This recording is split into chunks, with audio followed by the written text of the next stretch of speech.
भाई साहब। जी आइए आइए बैठिए। नमस्कार भाई साहब। नमस्कार नमस्कार।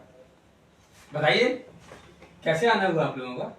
भाई साहब मेरा नाम विजय है और ये मेरा छोटा भाई अजय है। अभी हम 2 दिन पहले ही आपकी कॉलोनी में शिफ्ट हुए हैं।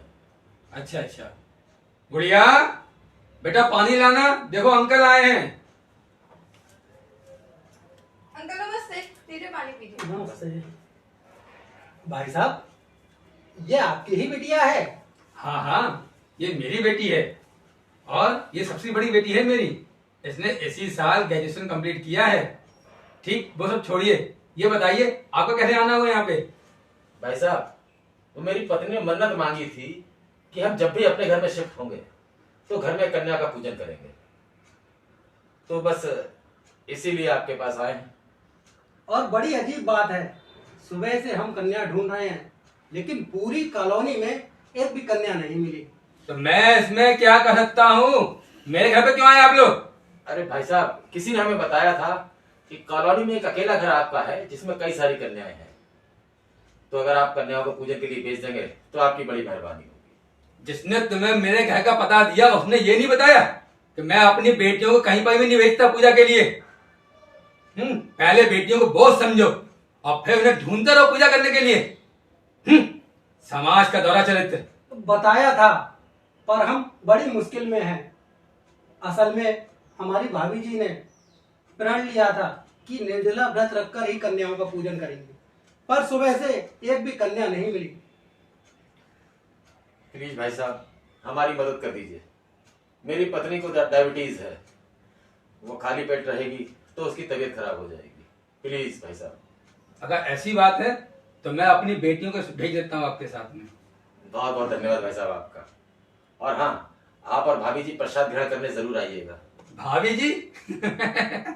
अरे भाई मेरी तो अभी शादी भी नहीं हुई। फिर ये बच्चे कैसे? अरे हैरान मत होइए, ये सभी वो बेटियां हैं जो रात के अंधेरे में कभी सड़क किनारे, कभी कूड़े के ढेर पर, कभी मंदिर की सीढ़ियों पर और कभी न जाने इधर उधर कहां कहां भटकती मिलती हैं या पड़ी हुई पाई जाती हैं, और मैं उन्हें अपनी बेटी समझ के अपने घर ले आता हूं और अपने बेटी की तरह ही पालता हूं। इसीलिए मैंने आज तक शादी नहीं की। कैसा अजीब चेहरा है समाज का। बेटियों को एक तरफ तो बोझ मानते हैं और जब अपने बेटे के लिए बारी आती है तो उसके लिए अच्छे से बहू ढूंढना चाहते हैं। अच्छा भाई साहब, इसीलिए आप बेटियों को पूजन में नहीं भेजते? जी हाँ। इसलिए आपको वो अजीब बोलते हैं, पर अजीब तो उन लोगों की सोच है। आप जैसा इंसान होना तो मुश्किल बात है। आपसे मिलकर हमें बड़ी खुशी हुई। भाई साहब अगर आप बुरा ना माने तो मैं आपसे कुछ और मांग सकता हूँ। जी जरूर बताइए। वो मैं आपकी बेटी का हाथ अपने बेटे के लिए मांगना चाहता हूँ। देखिए प्लीज मना मत करिएगा। आप चाहे तो हमारे बारे में पूछ लीजिए, पूछताछ करवा लीजिए। बस भाई साहब आपकी बेटी को बहू बनाकर मुझे बड़ी प्रसन्नता होगी। अरे भाई साहब मैं जरूर सोच के बताऊंगा आपको।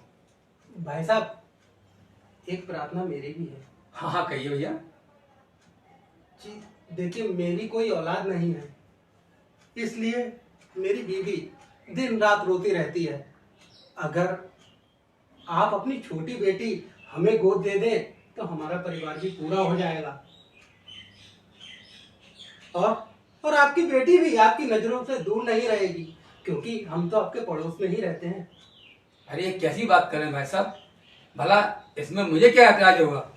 अगर आप लोगों की जैसी सोच समाज में और लोगों की भी हो जाए तो ये बेटियां रात के अंधेरे में कभी सड़क किनारे, कभी कूड़े के ढेर पे, कभी मंदिर की सीढ़ियों पे और कभी इधर उधर पड़ी हुई नहीं मिलेंगी। वो मिलेंगी तो सिर्फ और सिर्फ घर के आंगन में, वो भी खेलती हुई। यही होगा असली कन्या पूजन। सही बात।